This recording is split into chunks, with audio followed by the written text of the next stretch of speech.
जय माता दी। हर हर महादेव। कैसे हैं आप सभी? आशा करता हूँ आप सभी अच्छे होंगे, स्वस्थ होंगे।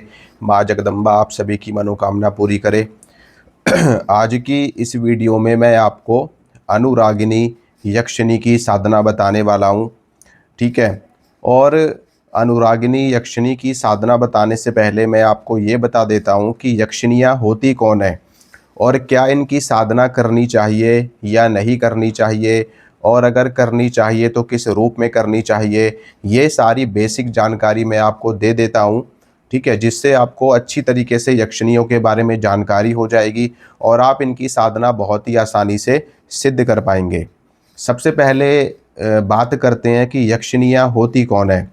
देखिए, आप लोगों ने कुबेर देवता के बारे में सुना होगा। कुबेर देवता कौन है? जो कि धन के संरक्षक देवता हैं। यानी कि माता लक्ष्मी के बाद में कुबेर जी की पूजा सबसे ज़्यादा करी जाती है धन के मामले में। यानी कि जो व्यापारी लोग हैं, जो बिजनेस करने वाले लोग हैं, या जो भी लोग धन को अधिक महत्व देते हैं, वो लोग लक्ष्मी जी की, कुबेर जी की, गणेश भगवान की उपासना ज़्यादा करते हैं। और जो कुबेर जी हैं वो एक यक्ष हैं, यानी कि उन्हें यक्षराज कहा जाता है। यानी कि जितने भी यक्ष और यक्षिनियाँ हैं उन सबके राजा तो राजा कुबेर जी हैं। कुबेर जी की पूजा हर कोई करता है।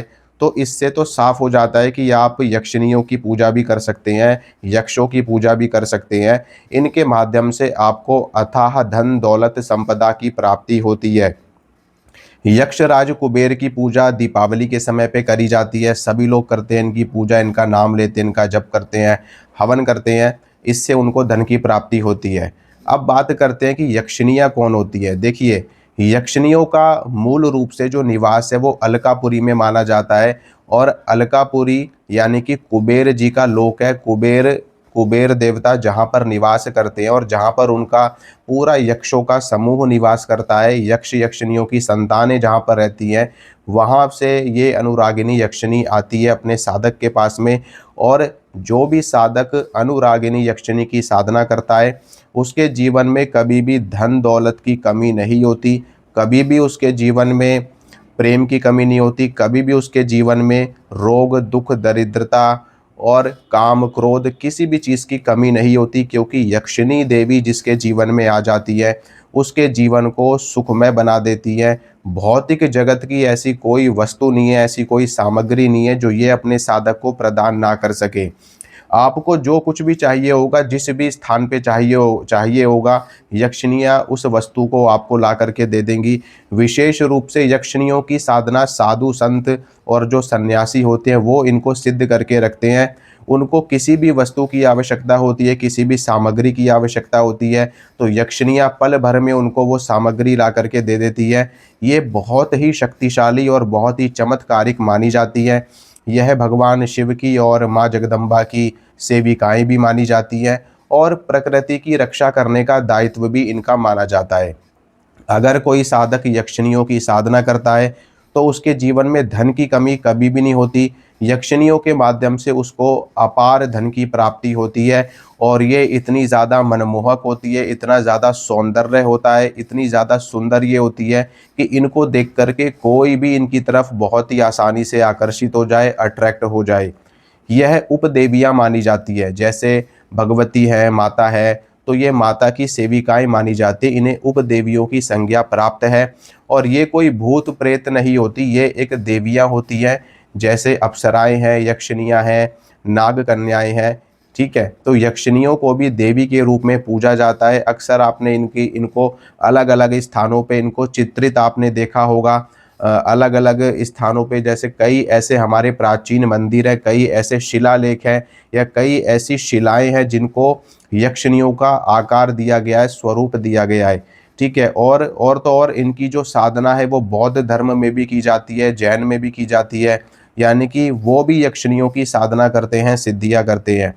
तो यक्षिनियों की साधना कोई भी कर सकता है, घर गृहस्थी वाला भी, साधु संत सन्यासी भी कर सकता है।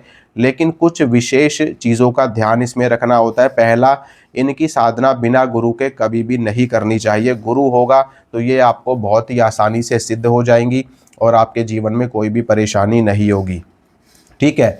दूसरा, अगर आप यक्षिणियों की सिद्धि कर लेते हैं तो इनकी शक्ति का प्रयोग हमेशा धर्म के लिए करना चाहिए, अधर्म के लिए नहीं करना चाहिए। यानी कि आप इनकी शक्ति से कोई भी गलत कार्य ना करवाएं, कोई भी इनको गलत आदेश ना दें, नहीं तो ये आपको नुकसान पहुंचा सकती हैं या फिर ये आपका साथ छोड़ करके चली जाएंगी। यक्षिणियों की साधना से फायदे ही फायदे हैं। इनकी सिद्धि से आपका लोक और परलोक दोनों ही सुधरता है। देखो, यक्षिणियाँ आपको मोक्ष नहीं दे सकती, ये आपको मुक्ति नहीं दे सकती, लेकिन इस धरातल पर, इस भौतिक जगत में जो कुछ भी आपको चाहिए, यानी कि भोग की वस्तु, ये आपको अथाह दे सकती है। जितना भी आपको भोग भोगना है यक्षिणियों के माध्यम से आप भोग सकते हो, और इनके मार्गदर्शन में रहते हुए आप ईश्वर प्राप्ति भी कर सकते हो। बस आपका लक्ष्य शुद्ध होना चाहिए, आपका मन पवित्र होना चाहिए। तो यक्षिणियों की साधना से आप कोई भी चमत्कार दिखा सकते हो, कोई भी वस्तु आप गायब कर सकते हो, कोई भी वस्तु आप कहीं पे भी मंगवा सकते हो, किसी भी साधना की जानकारी ले सकते हो, किसी भी व्यक्ति के बारे में जानकारी ले सकते हो। और यहाँ तक कि ये इतनी ज़्यादा शक्तिशाली होती है कि भूत प्रेत जिंद मसान को भी आपके पास में नहीं आने देती और आपको हमेशा गाइड करती है। यानी कि ये साए की तरह आपके साथ में रहती है और आपको गाइड करती है। ठीक है, अब बात करते हैं कि इनकी साधना किस रूप से करनी चाहिए। देखिए, इनकी साधना आप माता के रूप में कर सकते हैं, बहन के रूप में कर सकते हैं, प्रेमिका के रूप में कर सकते हैं, पत्नी के रूप में कर सकते हैं, पुत्री के रूप में कर सकते हैं, या फिर जिस भी रूप में आप इनको रखना चाहें उस रूप में आप साधना इनकी कर सकते हैं। पत्नी के रूप में अगर आप इनकी साधना करते हैं तो ये आपकी पत्नी बन जाती हैं, और पत्नी बनने के बाद में फिर ये आपके साथ में पत्नी की तरह रहती है। यानी कि आपके साथ में सारे वो कार्य होंगे जो आप एक अपनी पत्नी के साथ में करते हैं या पत्नी आपके साथ में करती है। ठीक है, तो पत्नी के रूप में साधना करने की सलाह मैं आपको नहीं दूंगा। ठीक है, लेकिन अगर आप करना चाहें तो पत्नी के रूप में भी साधना कर सकते हैं। लेकिन अगर आप अविवाहित हैं तो फिर आपको आगे शादी करने में दिक्कत आ सकती, क्योंकि अगर एक यक्षिणी जब किसी की पत्नी बन जाती है तो वो उस साधक के जीवन में पत्नी बन के ही रहती है, फिर वो उसको किसी और स्त्री से विवाह करने की अनुमति नहीं देती।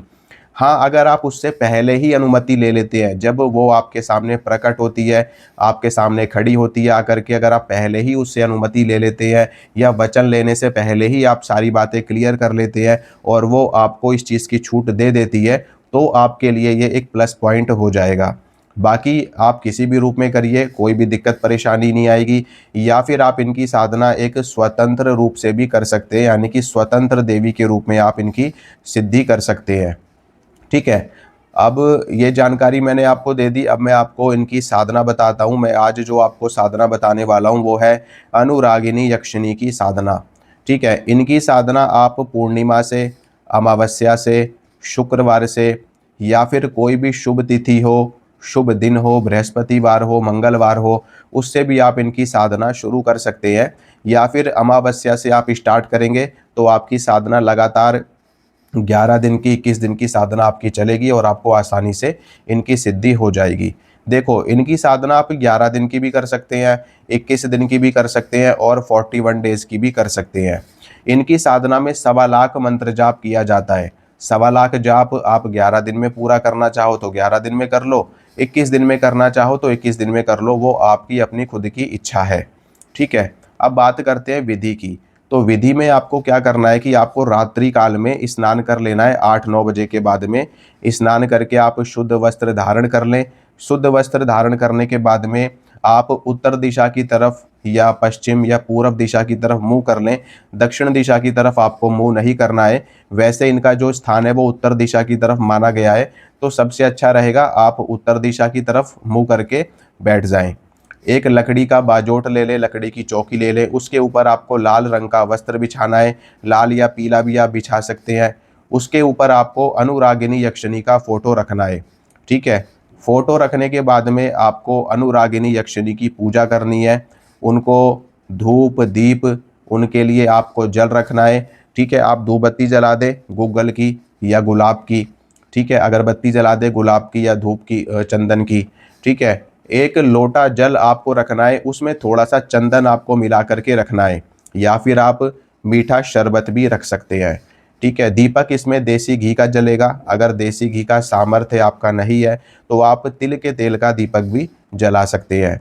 ठीक है, इनके भोग प्रसाद के लिए आप अच्छी दूध से बनी हुई मिठाई, खोए से बनी हुई मिठाई आप इनके लिए भोग में रख सकते हैं।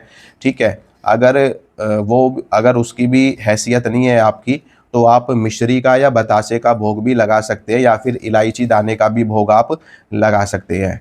ठीक है, यक्षिणी की पूजा करने से पहले आपको गणेश भगवान का स्मरण करना है, उनसे अनुमति लेनी है, अपने इष्ट देवी देवताओं से अनुमति लेनी है, प्रार्थना करनी है। आपके जो पितृ देवता हैं, कुल देवी कुल देवता है, उनको प्रणाम करना है, उनसे अनुमति लेनी है। इसके बाद में आपको क्षेत्रपाल से, जो आपके एरिया के जो क्षेत्रपाल है, जो आपके एरिया के खेड़ापति है, उनसे आपको आग्रह करना है, अनुमति लेनी है। इसके बाद में कुबेर देवता से आपको प्रार्थना करनी है और अनुमति लेनी है। भगवान शिव से, माँ जगदम्बा से प्रार्थना करनी है, अनुमति लेनी है। ठीक है, कोई बहुत लंबी पूजा आपको नहीं करनी है इनकी सबकी, बस आप सामान्य रूप से, मानसिक रूप से सबको प्रणाम करेंगे, मानसिक रूप से ही आप सबसे अनुमति लेंगे, बस और कुछ नहीं करना इसमें। ठीक है, उसके बाद में आप अनुरागिनी यक्षिणी का पूजन करेंगे। ठीक है, गुलाब के फूल आप अर्पित करेंगे, इत्र अर्पित करेंगे, भोग प्रसाद अर्पित करेंगे, जल अर्पित करेंगे, दीपक लगाएंगे, धूप बत्ती अगरबत्ती लगाएंगे। ठीक है, और यक्षिणी को आप अगर कुछ वस्त्र इत्यादि भेंट करना चाहें, कुछ चुनरी इत्यादि भेंट करना चाहें, तो वो भी आप कर सकते हैं, नहीं तो उसकी कोई आवश्यकता नहीं है। बस आप सामान्य पूजन करें, सामान्य पूजन करके आप संकल्प लेकर के फिर इनके मंत्र का जप करें। ठीक है, मंत्र आप स्फटिक की माला से कर सकते हैं, या फिर आप रुद्राक्ष की माला से भी कर सकते हैं। कहीं कहीं पे और भी अलग अलग मालाओं का विधान है, लेकिन रुद्राक्ष की माला सबसे बेस्ट मानी जाती है, और स्फटिक की माला। जितनी भी देवी शक्ति की साधना है वो स्फटिक की माला पे की जाती है, लेकिन रुद्राक्ष और स्फटिक दोनों पे चल जाता है। ठीक है, अब मैं आपको मंत्र बताता हूँ, मंत्र सुनिए। मंत्र इस प्रकार है: ओम ह्रीं अनुरागिनी यक्षिणी आगच्छ आगच्छ स्वाहा। ओम ह्रीं अनुरागिनी यक्षिणी आगच्छ आगच्छ स्वाहा। ओम ह्रीं अनुरागिनी यक्षिणी आगच्छ आगच्छ स्वाहा। ये अनुरागिनी यक्षिणी का मंत्र है। मंत्र मैं स्क्रीन पे भी लिख दूंगा। इस मंत्र का जाप आपको डेली करना है। मैंने क्या बताया आपको कि आपको 1.25 लाख मंत्र जाप करना है। अब चाहे वो 11 दिन में कर लो, 21 दिन में कर लो, या 41 दिन में कर लो, वो आपकी अपनी इच्छा है। 1.25 लाख जाप जैसे ही आपका पूरा होने लगेगा, उससे पहले ही आपको अनुभव होने शुरू हो जाएंगे। यानी कि 10, 15, 20 हज़ार के बाद ही आपको अनुभव होने शुरू हो जाएंगे। आपको कभी ऐसा लगेगा कि आपके आसपास में कोई घूम रहा है, कभी आपको दिव्य सुगंध आएगी। इतनी इतनी सुंदर और इतनी दिव्य ये यक्षिणी है कि ये आपको इतना धन प्रदान करेगी कि जिसको रखने की आपके पास में जगह नहीं होगी, और बहुत ही ज़्यादा आकर्षक है, मनमोहक है। आप इसको जिस रूप में अपने साथ में रखोगे, उस रूप का सुख आपको प्राप्त होगा। अगर आप पत्नी का या प्रेमिका का रूप रखोगे, तो ये उस तरीके से आपको काम सुख की भी प्राप्ति करवाएगी, धन इत्यादि भी प्राप्ति करवाएगी। लेकिन एक चीज़ मैं बताना चाहूँगा कि ये तंत्र का क्षेत्र है, ये साधना का क्षेत्र है, और लालच इंसान को मारता है। इसलिए लालच कभी ना करें, सूझबूझ से डिसीजन लें, सही फैसला लें। जो रूप आपके लिए अच्छा है, बेनिफिशियल है, उसी रूप में आप साधना करें, नहीं तो स्वतंत्र रूप से साधना करें। कोई भी देवी शक्ति हो, उसकी साधना हमेशा ईश्वर प्राप्ति के लिए करनी चाहिए, लोक कल्याण के लिए करनी चाहिए। जब आपकी भावना लोक कल्याण की होगी, ईश्वर प्राप्ति की होगी, तो वो शक्ति अपने साधक को कभी भी भूखा नहीं सोने देती। तो ये आपको इतना धन देगी, इतना मान सम्मान पद प्रतिष्ठा देगी कि आप खुद भी हैरान रह जाएंगे। ठीक है, तो मैं कहाँ पे था? मैं आपको ये बता रहा था कि जाप करना है। जाप करने के बाद में जो भी आप जाप करेंगे, वो यक्षिणी को ही आपको प्रदान कर देना है। और इसमें नियम ये रहेंगे कि आपको ज़मीन पे सोना है, ब्रह्मचर्य का पालन करना है, सात्विक आपका भोजन रहेगा, अंडा, मीट, मछली, लहसुन, प्याज, इन सभी चीज़ों का सेवन आपको नहीं करना, और खूब मन लगा करके साधना करनी है। ज़्यादा बाहर आपको घूमना फिरना नहीं है, किसी के घर का कुछ आपको खाना पीना नहीं है, कोई कुछ भी बोले किसी से लड़ाई नहीं करना, झगड़ा नहीं करना, एकदम शांत आपको रहना है, और अपनी साधना में ही आपको ध्यान लगा करके रखना है।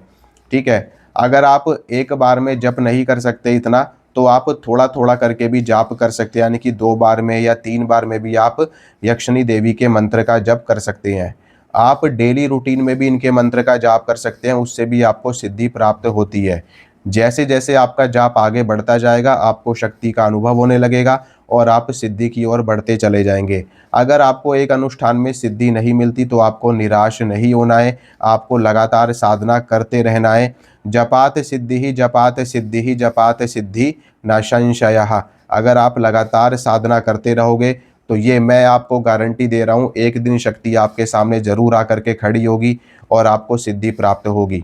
जब आपके सामने देवी प्रकट हो, अनुरागिनी अनुरागिनी यक्षिणी देवी सामने प्रकट हो, तो वो आपसे खुद पूछेंगी कि आपने उनका आवाहन क्यों किया है, आप क्या चाहते हो।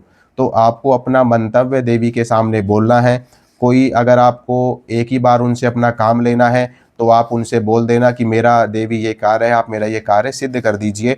वो आपका काम कर देंगी और वापस से वो अपने स्थान पे चली जाएंगी। अगर आपको आजीवन उनको अपने साथ में रखना है तो फिर आपको वचन लेना पड़ेगा और वो आपसे पूछेंगी कि आप मेरा किस रूप में आप मुझे अपने साथ में रखना चाहते हो। तो आपको जो भी रूप आपको प्रिय हो उस रूप में आप उनको रख सकते हो, या फिर आप उनसे बात कर सकते हो कि देवी अगर मैं आपको इस रूप में रखता हूँ तो क्या मुझे नुकसान तो नहीं होगा, मेरे परिवार को नुकसान तो नहीं होगा। तो वो आपको सब कुछ एकदम स्पष्ट रूप से बताएंगी, फायदे भी बताएंगी, नुकसान भी बताएंगी। ठीक है, उसके बाद में आप उनको वचन दे देना। वो भी हो सकता है कि आपसे एक आधा कोई वचन ले कि आप मेरे बारे में किसी को बताना मत, ठीक है, मेरे बारे में किसी को जानकारी मत देना, मैं आपका काम सिद्ध करूंगी और मैं आपको आपसे क्या चाहती हूँ वो भी वो देवी आपको बता देगी। उससे भोग प्रसाद पूछ लेना कि आपको क्या भोग चाहिए, जब आप मेरा काम करोगी तो वो आपको अपना भोग प्रसाद भी बता देंगी। सारी जानकारी वो आपको दे देंगी। बिल्कुल निर्भय होकर के, बिल्कुल निडर होकर के आपको साधना करनी है, क्योंकि सिद्धि उसी को प्राप्त होती है जो वीर होता है। ठीक है, इसलिए हमेशा कहा जाता है कि वीर साधक को ही सिद्धि प्राप्त होती है। वीरम भोग्य वसुंधरा, यानी कि जो वीर्यवान होता है उसी को सिद्धि प्राप्त होती है।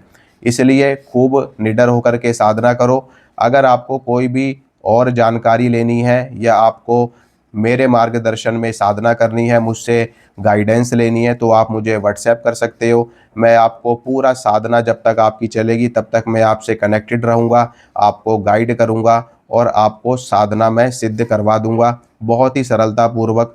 ठीक है, बिल्कुल भी आपको डरना नहीं है, घबराना नहीं है और सिद्धि आपको हो जाएगी।